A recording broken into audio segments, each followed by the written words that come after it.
Ẹ káàbọ̀ padà sí orí ìkànnì mi níbi tí mò ń gbé ń ṣàlàyé calculus ní Yorùbá fún ìṣẹ́jú 5. Mo kí àwọn tí wọ́n ti subscribe sí orí ìkànnì mi. Ìwọ tó bá tíì subscribe dákun jọ̀wọ́ bá mi subscribe síbẹ̀. Nínú fídíò tó kọjá mo ṣàlàyé bó ṣe lè ṣe integral of product tí à ń pè ní integration by part. Lónìí a tún lọ sí irúfẹ́ integral míì náà eléyìí tí à ń pè ní integration by partial fraction. Ṣùgbọ́n kí n tó tẹ̀síwájú láti ṣàlàyé ohun tí à ń pè ní integration by partial fraction, mo lérò pé gbogbo wa la mọ ohun tí wọ́n ń pè ní partial fraction. Ṣùgbọ́n fún àǹfààní àwa tí a mọ ohun tí wọ́n ń pè ní partial fraction, ẹ jẹ́ n sáré mẹ́nu bà á. Tá bá ní partial fraction, ó rí i pé tán bá fún ọ nírú nǹkan báyìí ní mathematics, o mọ̀ pé àwọn máa ń sọ pé kò sí àbùjá kan lọ́rùn ọ̀pẹ. Òun ni pé tá bá ní 1/x plus 3 divided by x plus 2, ó rí i pé yóò dà gẹ́gẹ́ bó ṣe nírú nǹkan báyìí, ó rí i pé ohun tó lè ṣe ńbẹ̀ òun ni pé kó ṣe kí ni o, kó find the LCM ti denominator. Tó bá take LCM eléyìí tí ń ṣe eléyìí, tó bá divide eléyìí x plus 3 this divided by x plus 3, ó rí i pé ohun tí ó kù ní x plus 2 àbí? Yóò fún ọ ní x plus 2 then plus 3 into eléyìí ó kù x plus 3 àbí? Ó rí i pé tó bá ṣí wọn lẹ̀ yóò di x plus 2 plus 3x plus 9 divided by x plus 3x plus 2. Ṣó ti yé wa? Ó rí i pé tó bá ro eléyìí àti eléyìí papọ̀ yóò jẹ́ 4x plus 11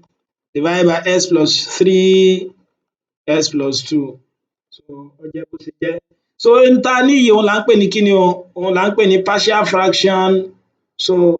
of this. Ṣó ti yé wa báyẹn? Òun ni partial fraction of this is this. Ṣó ti yé? Ìdí ni wípé ohun tá a fẹ́ ṣe níbí báyìí láti solve partially ni wípé ṣó mọ̀ pé nígbà tẹ wà nílé ìwé alákọ̀ọ́bẹ̀rẹ̀ tán bá fún ọ ní gẹ́gẹ́ bí àpẹẹrẹ 11/9, a ti mọ̀ pé improper fraction ni. Ṣó mọ̀ pé o lè dá padà sí mixed fraction tí ó máa jẹ́ 1 whole number 2/9 àbí? Tó bá dẹ̀ jẹ́ pé wọ́n fún ẹ ní ìmíì náà o tún lè dóhùn náà padà tóhun náà máa di 11/9 nítorí pé o multiply eléyìí by eléyìí plus eléyìí tí ó fún ọ ní 11/9.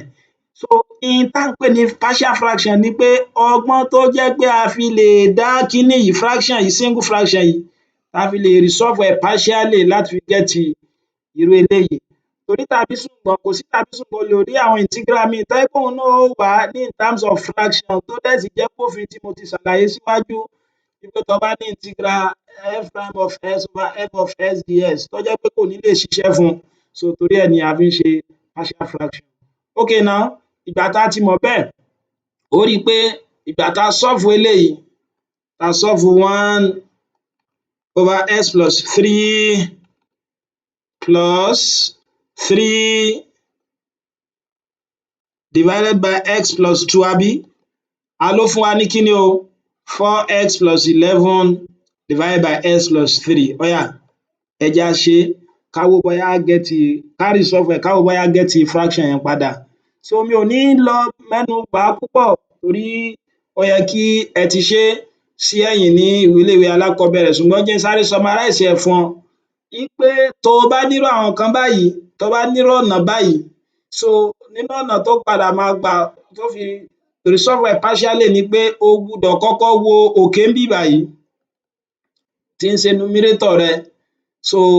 Degree tó wà ní numerator ó gbúdọ̀ kéré sí ohun tí ó wà ní denominator. Ohun tí mò ń sọ pé degree of the numerator must be less than degree of the denominator. Ìdí ni wípé kó tó lè resolve nǹkan kan partially ó gbúdọ̀ jẹ́ pé kí ni o? Ó gbúdọ̀ jẹ́ pé proper fraction ni. Tó o bá wá lè rí resolve báhun, bóyá degree tó wà lókè, degree ni highest power to which a polynomial is raised, an expression is raised. Ṣó ti yé? Ó rí i pé highest power tó wà níbí báyìí 1 ni,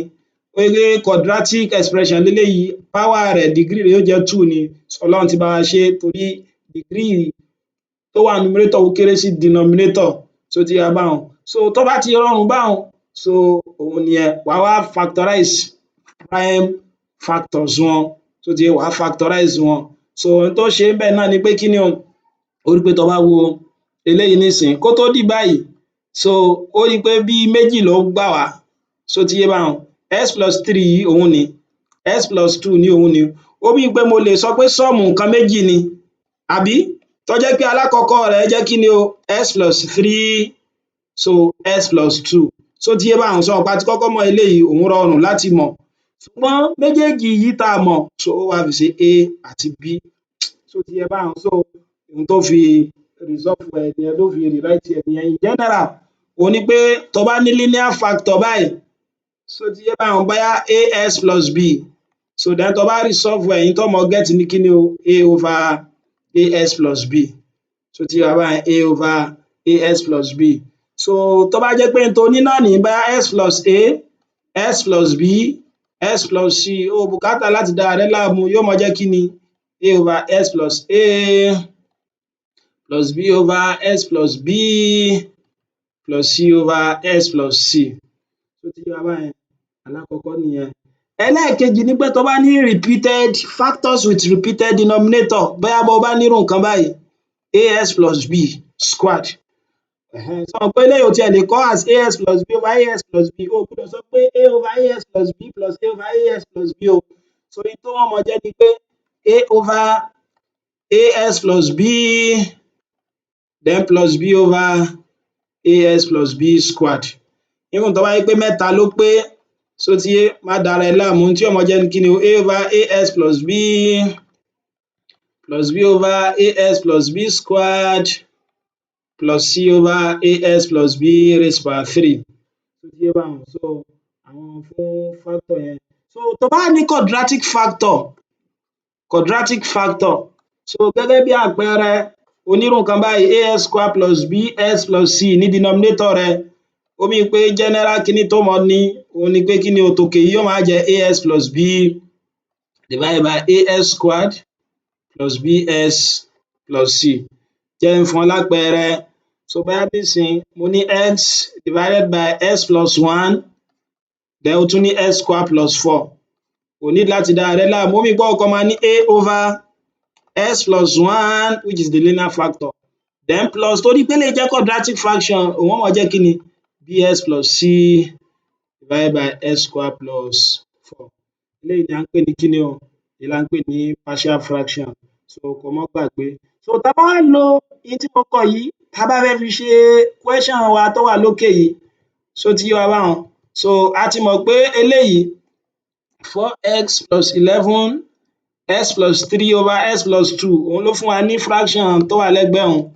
4x plus 11 x plus 3 x plus 2 kápá bá fẹ́ solve ẹ̀ papọ̀ tá bá fẹ́ resolve ẹ̀ tí question bá ní resolve partially so ti yé ó rí i pé n tá ní òun ni pé kíni o má gbàgbé kíni linear factors eléyìí tó jẹ́ ó rí i pé linear factor ni ó ní kó kọ́kọ́ máa kọ pé a over ó sọ pé 4x plus 11 divided by x plus 3 x plus 2 yóò jẹ́ x plus 3 plus b over x plus 2 so ti wá báyìí so tó bá ti wá kọ báyìí you now multiply through by this or multiply through by eléyìí so pé multiply through by x plus 3 x plus 2 so ti wá báyìí so tá bá multiply through by x plus 3 x plus 2 ó mì pé n tó mọ ní yóò mọ jẹ́ kíni o so ó mì pé yóò mọ jẹ́ x plus 3 x plus 2 multiply by 4x plus 11 divided by x plus 3 x plus 2 which is equal to a over x plus 3 x plus 3 x plus 2 plus b over x plus 2 x plus 3 x plus 2 àbí tó bá wò dáadáa ó rí i pé àwọn méjèèjì wọ́n gera wọn eléyìí náà gera wọn eléyìí náà gera wọn kí kálukú ṣe kíni o kí kálukú sinmi so n tó ní lẹ́yìn sí ni pé 4x plus 11 is equal to a into x plus 2 plus b into x plus 3. Ṣó ti yé? Ó rí pé a fẹ́ mọ a àti b, ṣó ti yé wa báyẹn? Ó rí pé tó bá jẹ́ wípé ó rí pé a wa yóò dùn láti mọ̀ tó bá jẹ́ pé kò tiẹ̀ ní b nínú rárá. So ó mean pé tó bá fẹ́ mọ a, ọ̀nà pọ̀ tó lè gbà ṣe but n tó rọrùn jù ni pé tó bá fẹ́ mọ a, wàá eliminate b, tó bá fẹ́ mọ b, wàá eliminate a. Ọ̀nà tó dẹ̀ sì lè fi pa wọ́n ni pé ó rí pé tí n bá fẹ́ eliminate a níbí báyìí òhun ni pé kí eléyìí ó ṣe kí ni o, kó jẹ́ 0, pé wọ́n ní tí tẹnìkan ò bá bàjẹ́ tẹnìkan ò lè dá. So eléyìí kó tó wá jẹ́ 0 mean pé x rẹ̀ ó jẹ́ -2 and when let x is equal to -2 torí pé a fẹ́ sọ a di kí ni o, a fẹ́ sọ a di 0. So mean pé ibi tó bá ti rí x kí ló mọ fi sí, -2 a into -2 plus 2 plus b into -2 plus 3. So ti yé wa báyìí, -2 plus 3. So yóò máa fún ẹ ní -8 plus 11, 0 plus b, 3 minus 2 is 1. So ti yé, 11 minus 8 yóò jẹ́ 3, so your b is equal to 3. So o tún lè tẹ̀síwájú láti mọ b rẹ, so láti mọ a rẹ, o lè sọ ná b di 0, ọgbọ́n tó lè fi sọ́ di 0 náà ni pé kí eléyìí jẹ́ 0. Ọ̀nà téléyìí fi lè gbà jẹ́ 0 ni kí x yẹn jẹ́ -3 àbí? So ó mean pé wàá ní let x is equal to -3. Ó mean pé ibi tó bá ti rí x náà ó tún fi kí ni sí o, -3 plus 11 a into -3 plus 2 plus b into -3 plus 3. So tó bá ṣe é síwájú sí, ó rí pé n tá ní òhun ni kí ni o, -12 plus 11 a into -1 plus 0 àbí? So 11 -12 plus 11 yóò máa fún ẹ ní -1, yóò máa fún ọ ní kí ni o, -1 is equal to -a. So ó rí pé minus gera wọn, which implies that a is equal to 1. Ó rí pé tó bá tún n tó wà níbí báyìí tó bá tún kọ́, ó rí pé n ta ní tẹ́lẹ̀ òhun ni kí ni o, a ní 4x plus 11 divided by x plus 2 x plus 3 and yóò máa jẹ́ kí ni o, a over x plus 2, má bínú ó ti rẹ gègé mi, plus b over x plus 3 àbí? So kí dẹ̀ ni a wa ó jẹ́? Ó rí pé tó bá wo òkè n ta get fún a wa, a ní a wa jẹ́ kí ni o, a ní a jẹ́ 1, so tí b dẹ̀ sì jẹ́ kí ni, so tí b jẹ́ 3, so tí b jẹ́ 3 ó mean pé yóò máa jẹ́ 1 over x plus 2 plus 3 divided by x plus 3. So ti yé ọ báhun. So ó rí pé tó bá wò ó, so tó dẹ̀ sì ṣe é síwájú, tó bá wo ohun tí wọ́n fún wa ní àkọ́kọ́, ó rí pé ó ṣe déédé answer eléyìí tá ṣe kí ni o, eléyìí tá get nísìn, ó ṣe déédé answer so ó ṣe déédé answer eléyìí tá get. Tó bá wò ó dáadáa, ó rí pé n tí mo kọ níbẹ̀rẹ̀ pẹ̀pẹ̀ òhun náà ni kí ni o, òhun náà leléyìí, so 1 over x plus 3 divided by x plus 2 plus 3 divided by x plus 2. So àsìwọ̀nba àṣìṣe tí mo ṣe níbí báyìí ni pé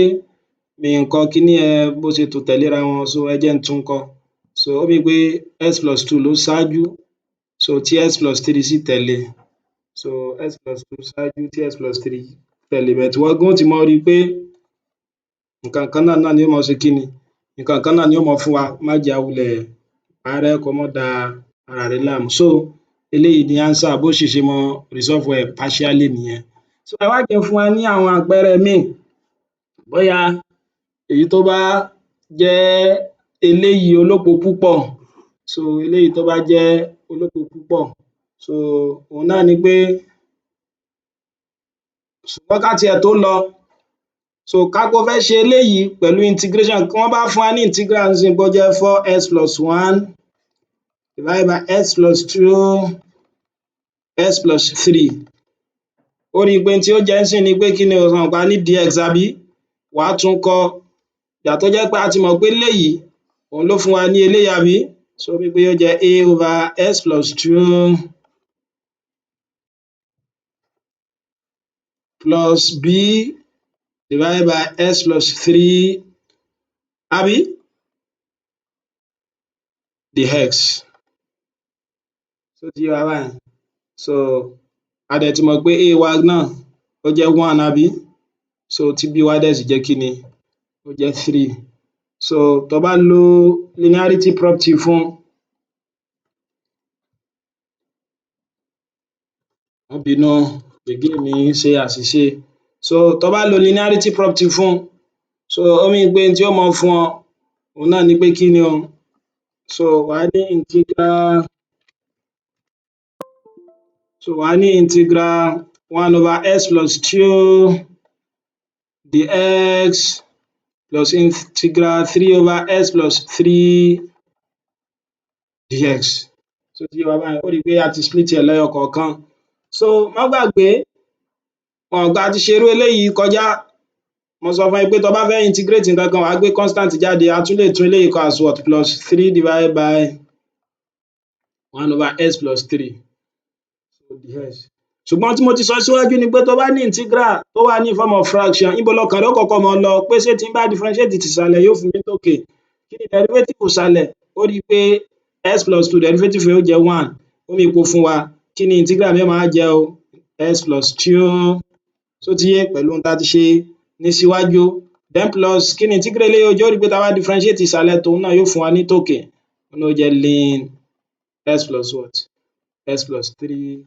plus so eléyìí ni pẹ̀lú ògo Ọlọ́run bá ní fídíò eléyìí tó ń bọ̀ mo ń ṣàlàyé bó ṣe lè ṣe irúfẹ́ integration by part míì náà so tó bá gbádùn fídíò yìí dákun bá mi subscribe o kò sì bá mi sọ fún àwọn èèyàn rẹ pẹ̀lú wọ́n máa pàdé rẹ ní fídíò tó ń bọ̀ o ṣeun.